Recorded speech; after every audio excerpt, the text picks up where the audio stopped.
Mga kapatid kay Kristo, magandang umaga po sa inyong lahat. Magandang umaga po, Father.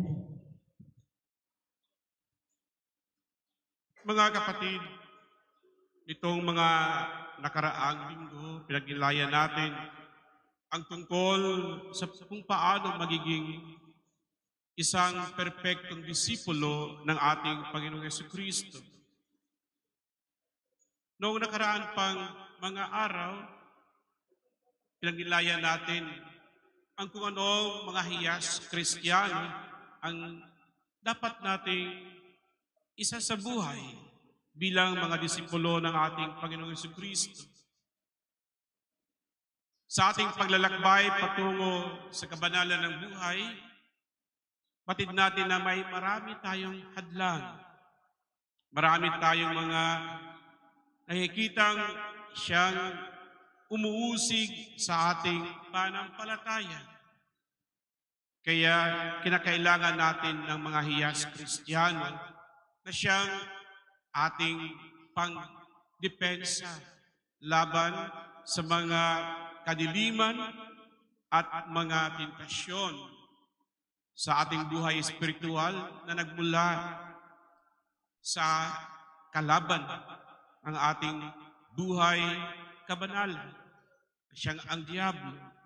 Dahil ito'y walang ibang iniisip kundi mahulog tayo sa kasalanan at mawalay tayo sa ating Panginoon at malihis tayo sa ating paglalakbay patungo sa kabanalan ng buhay na siyang susi upang makapasok tayo sa kaharian ng Diyos.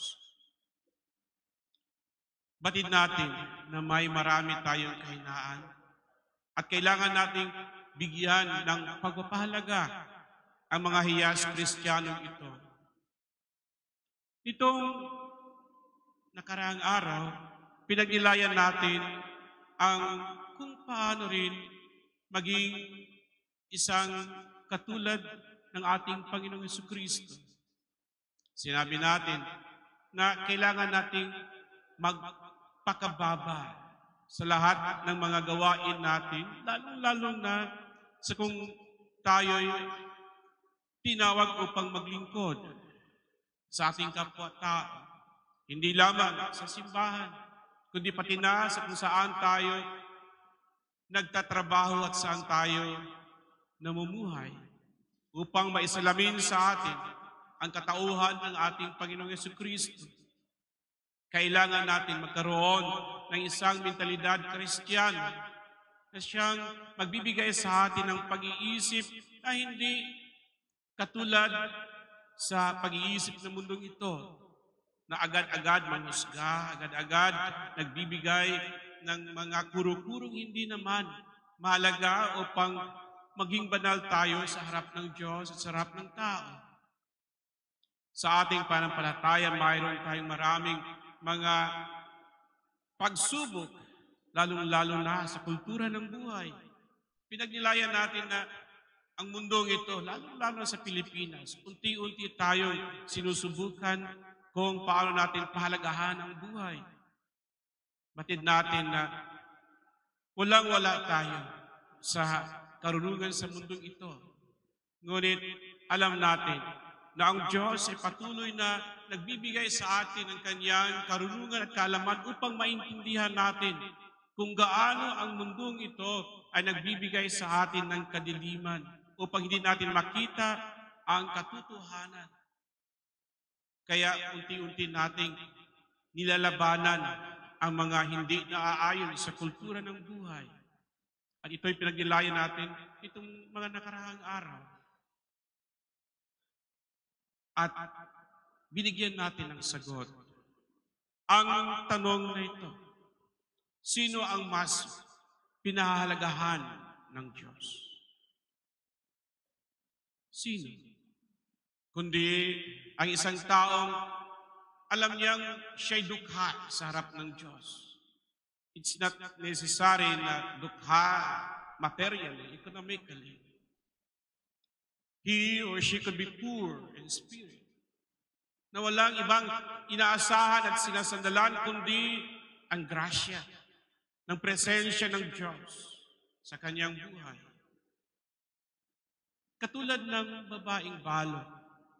Hindi sa panahon natin dahil ang babaeng balo ngayon marami sa kanila ay tumatanggap ng pension, mayroong maraming ari-arian, at dahil sa human rights, makikita natin na sinusulong din ang karapatan ng mga kababaihan, lalong-lalo na ang mga balo.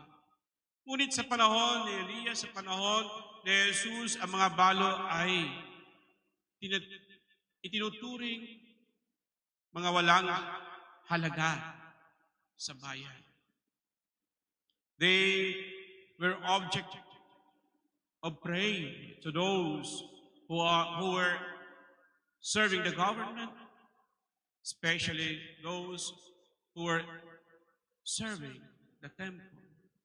Kagaya ng mga eskriba. Sino ba ang mga eskriba sa panahon natin ngayon? Ang mga abogado.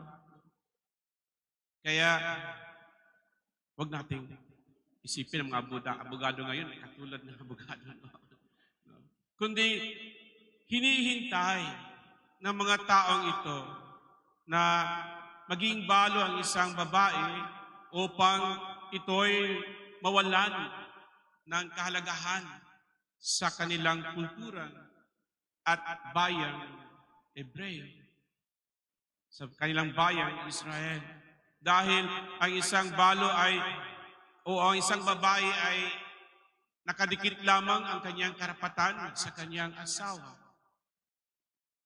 Kaya kapag nawala lumisan ang kanyang asawa, mawalan din ng kahalagahan ang buhay ng isang babae. Maliban na lamang kung siya may isang anak na lalaki na siyang maging tagapagmana sa lahat ng mga ari-arian ng namatay na asawa. Dahil ang anak na ito ang siyang magbibigay ng pagpapahalaga sa presensya ng kanyang inang naging balo. Kaya pag-isipin natin at pagnilayan natin yung sa isinalaysay sa atin ni San Lucas sa kanyang ebanghelyo, yung balo ng bayan ng Nain, na kung saan siya'y namatayan ng anak at habang sila'y naglalakad patungo sa sementeryo upang ilibing ang kanyang anak at puno ng lumbay, hapis, kalungkutan ang babaeng ito. Kaya nang makita ni Jesus, binigyan niya muli ng buhay ang batang namatay at ibinalik sa pagmamahal ng kanyang ina upang mabigyan rin ng buhay, ng bagong buhay ang balong iyon. Ang balong ng Sarepta sa rehiyon ng Penicia. Alam natin na ang bayang ito ay isang bayang naging sentro ng mga pagano, lalong-lalo na sa asawa ni Acab, na siyang pangalay Jezebel, na walang ibang iniisip kundi ang kasamaan at ang pagkalugmok ng bayang Israel. At ito'y mawalan ng panampalataya sa Diyos ng buhay. Bakit sa lahat ng mga balo sa Israel, bakit ito pa isang balot na nanggaling sa isang lugar o isang bayang pagano? Dahil doon nakita ng Diyos ang susi upang maipahayag ng propeta ang kagandahang loob ng Diyos na kahit itong babaeng pagano ay mabigyan rin ng pagpapalat biyaya ng Diyos sa pamagitan ng presensya ng Panginoon sa katauhan ni Elias. Dito na isagawa ang kababalaghan upang makita ng bayang ito na hindi si Baal ang Diyos, kundi ang Diyos na buhay ng bayan ng Israel. While Jezebel was trying to destroy the faith of the people of Israel, here comes Elias or Elijah, who went to ask for food, for water, sa babaeng balot ng Sarepta. Sa tubig, okay, meron pang marami. Ngunit sa harina at langis upang gumawa ng tinapay, huling porsyon na ang kanilang dapat gawin at iluto. At pagkatapos sabi ng balong babae, maghihintay na lamang kami sa kamatayan. Ngunit dumating si Elias upang mabigyang muli ng pag-asa at buhay ang mag-inang ito. Dahil gusto ng Diyos na maipakita sa reyna ng Israel na siyang paganot, unti-unting winawasak ang pananampalataya ng Israel na ang Diyos ng buhay ng bayan ng Israel ay totoong kasama ng bayan ito. Na siyang magbibigay ng pananampalataya sa isang babaeng balak at pag-asa at pag-ibig sa pag-ibig sa totoong Diyos na buhay ng bayan ng Israel. Walang-wala. This woman was so poor, defenseless. Kaya sabi niya, okay. Ngunit andoon nangyari ang kababalaghan sa grasya ng Panginoon. Sa Ebanghelyo, halos katulad sa babaeng balong ito, kung saan dalawang kusing ay kanyang ibinigay.